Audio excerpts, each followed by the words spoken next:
It's hard. It's hard. And you introduce one term, a ledger. People don't even know what a ledger is besides Web3. Like in general, people don't even know what that word means.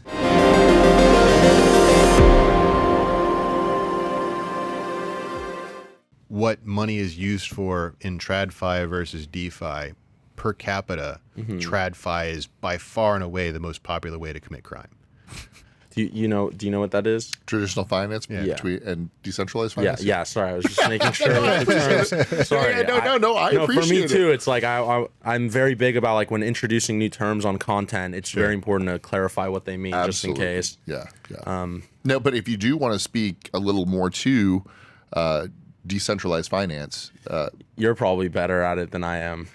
I mean, yeah. So I'll do the $10 words, and you can do the translation for it. Okay, right? So, let's do that. So blockchain, my one sentence definition of Bitcoin and blockchain is Bitcoin is a reference protocol for blockchain, which is a decentralized internet protocol for the mitigation or elimination of trust between counterparties. Wow.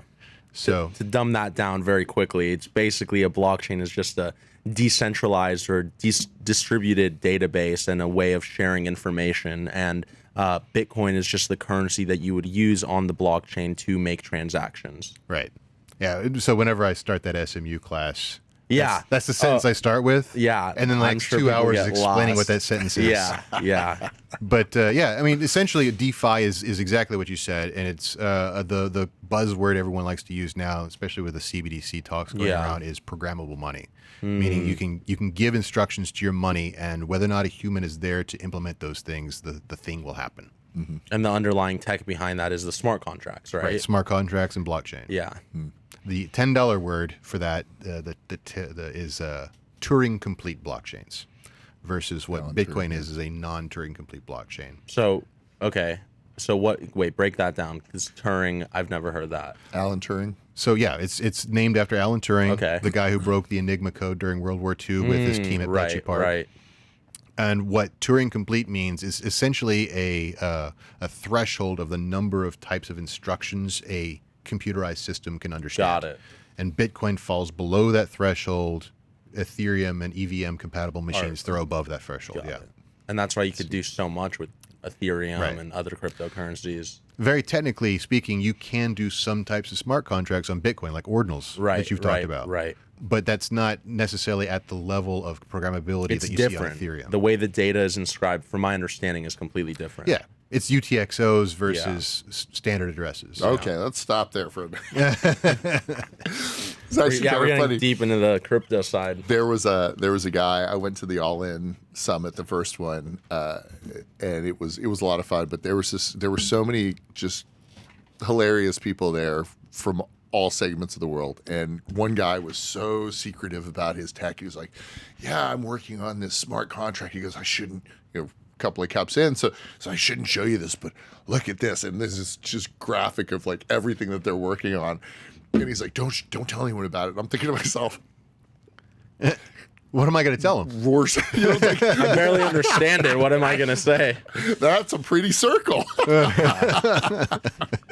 Yeah, this stuff is definitely like super complicated, and I still think we're, in that era of like how you mentioned with Web 1, like we're still in a place where it's all being figured out right now, and it's all being developed right now. And even like for me, my job is to educate people and simplify it as much as possible. And I find that to be challenging. Even when I have conversations with more sophisticated people, there's certain, components and individual aspects of each part of crypto, blockchain, Web3, et cetera, that, it's hard. It's hard. And you introduce one term, a ledger. People don't even know what a ledger is besides Web3. Like in general, people don't even know what that word means.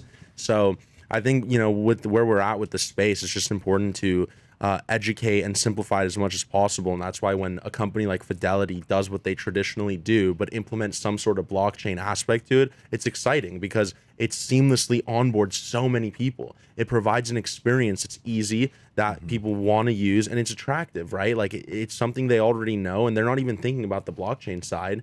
If the UX and the UI is done correctly, the people who are going to be making these investments with Fidelity aren't even going to consider the blockchain because it's going to be so in the background that it's so seamless and easy for them to use. And once we get to a point where everything is like that, then we'll have real mass adoption for all this stuff.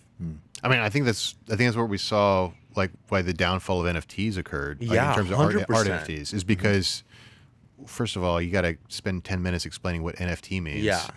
And it's most people not a picture of a monkey. That's just exactly what I was about to say. It's not just monkeys and pictures and stuff like that. It's a whole other technology. Yeah. Hey, is this level? I think the framing. There we are. Hey, if you like that video, check out more. We got some over here, some over here, some over there. Check the description. Make sure you like, subscribe, and we'll see you next time.